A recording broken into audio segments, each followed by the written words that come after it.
nombre es María José Pantoja Gallegos. Buenas tardes, mi nombre es Enrique Alejandro Castillo. Mi nombre es Jessica Rocha. En esta ocasión hablaremos sobre espumas. Las espumas son dispersiones coloidales de un gas o mezcla de gases suspendidos en una fase dispersante formada por un líquido viscoso o un semisólido. En la mayoría de las espumas alimentarias el gas es aire, donde el líquido rodea las burbujas de aire y las separa una de la otra.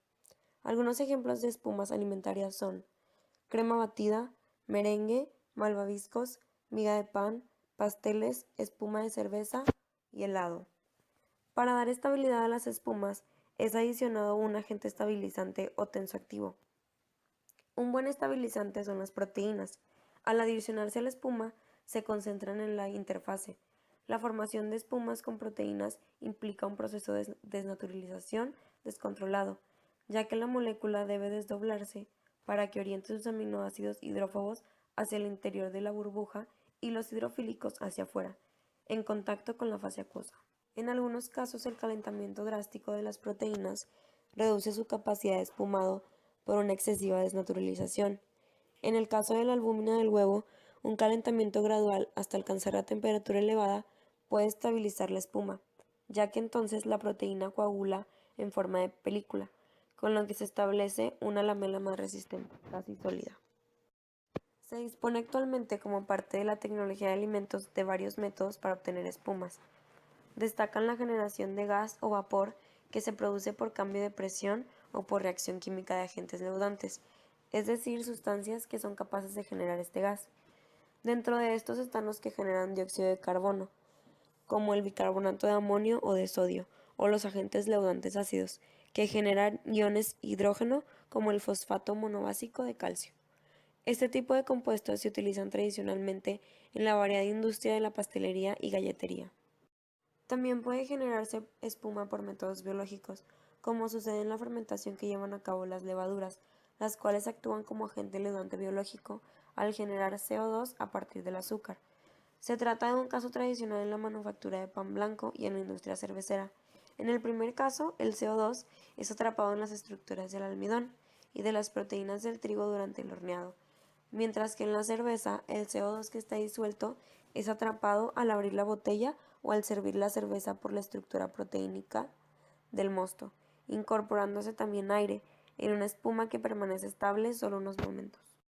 Otros métodos ampliamente utilizados en la tecnología de alimentos consisten en producir la espuma neumática o mecánicamente. En el primer caso, se inyecta gas o aire que es bombeado en el seno del líquido, mientras que en el segundo caso, el gas o el aire se agrega mediante una agitación vigorosa o utilizando un rotor de alta velocidad. Estos métodos son comunes en la industria de bebidas carbonatadas, en la industria de productos lácteos para la obtención de cremas batidas, helados y en los productos a base de huevo para la obtención de merengues y pasteles con texturas tipo esponja.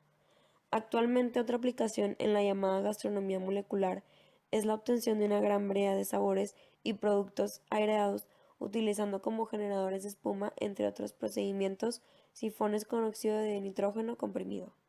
Por ejemplo, las proteínas de la clara de huevo tienen muy buena capacidad para formar espumas. Sin embargo, estas espumas no son estables por periodos suficientemente largos y eventualmente colapsan, es decir, que se pierde la estructura de la espuma por unión de las burbujas. El colapso de la espuma se puede evitar cuando se agrega a la proteína de la clara de huevo otros ingredientes, como el azúcar, lo cual provoca que el tiempo de estabilización de la espuma se extienda de manera significativa, como se requiere en la manufactura de merengues.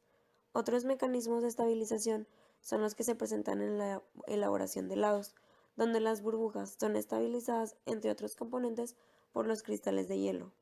En el pan, las burbujas son estabilizadas también, entre otros factores, por la red que forman las proteínas del gluten y los almidones gelatinizados, principalmente lo que permite la formación de estructuras sólidas. Cabe mencionar que los mecanismos de estabilización de estas espumas son sumamente complejos, ya que hay un gran número de factores intrínsecos y externos que pueden afectar el periodo de estabilidad de los alimentos espumosos. Los ingredientes o compuestos utilizados comúnmente para elaborar espumas en sistemas alimentarios pueden ser de diversa naturaleza química. Entre los más importantes, como ya se había mencionado, se encuentran ciertas proteínas como las contenidas en el huevo, en la leche y el colágeno o gelatina, entre otras. Las espumas alimenticias poseen propiedades sumamente particulares que las convierten en alimentos de gran interés gastronómico. Entre sus propiedades físico-químicas más importantes se pueden citar las siguientes. Baja densidad. Como ejemplo, se puede citar el batido de la clara de huevo, el cual conduce a que el volumen se cuadruplique generalmente, con la consecuente disminución de la densidad. Esto permite incorporar a la espuma componentes originalmente densos, lo cual facilita su digestión. Elevada viscosidad. En una espuma, las burbujas tienden a mantener la mínima superficie posible y cuando entran en contacto se acoplan constituyendo una red de caras planas. Cualquier flujo supone una reordenación de burbujas y un aumento de la superficie de contacto, aunque sea temporal. Este fenómeno es el que dificulta el flujo. Como consecuencia, cuanto más delgadas sean las películas de matriz que separan las burbujas y cuanto más pequeñas sean estas, más viscosa es la espuma. Baja resistencia mecánica. En cocina es frecuente calentar masas para solidificarlas. El almidón presente en las masas de pan, de tartas o de magdalenas, al alcanzarse los 60 grados centígrados, se gelifica y los granos de almidón se desorganizan liberando moléculas de amilopectina y absorbiendo agua. Al enfriarse la masa horneada, casi todo el agua presente ha desaparecido, evaporada o absorbida al almidón, y las moléculas de amilopectina se reorganizan formando una red que traba el conjunto. El resultado puede ser bastante resistente. Retención de sustancias sápidas. El sabor de los alimentos es una sensación compleja. No solamente cuentan las sustancias hidrosolubles que se incorporan a la saliva y llegan hasta las papilas gustativas. Al romperse el alimento en la cavidad bucal, son liberadas multitud de moléculas volátiles y generalmente liposolubles que llegan hasta la pituitaria olfativa a través de las coanas y que son responsables de multitud de matices. En las espumas, muchas de estas moléculas quedan atrapadas en el gas de las burbujas y se liberan en el momento adecuado. Cuando la espuma se introduce en la boca, mejor están ahí que en la campana extractora. Baja conductividad térmica. Como material de construcción o de embalaje, es frecuente utilizar espumas sólidas por su gran capacidad aislante. Retienen el calor de una habitación en invierno o impiden que entre en ella en verano. Evitan que se enfríen alimentos calientes o que se calienten los congelados. Esta propiedad se puede utilizar para preparar una bola de helado envuelta en merengue caliente. En un contexto más habitual, la capa de espuma de leche hace que un capuchino tarde más en enfriarse que un café con leche normal, o que una cerveza servida en jarra de barro tarde más en calentarse si la cabeza de espuma está bien desarrollada. Baja estabilidad en bebidas carbonatadas. En el cava, en la cerveza y en los refrescos carbonatados aparecen espumas bastante inestables que se basan en el dióxido de carbono. Estas espumas contribuyen de manera notable a desarrollar el chispeante tacto en la boca y la sensación gustativa de este tipo de bebidas.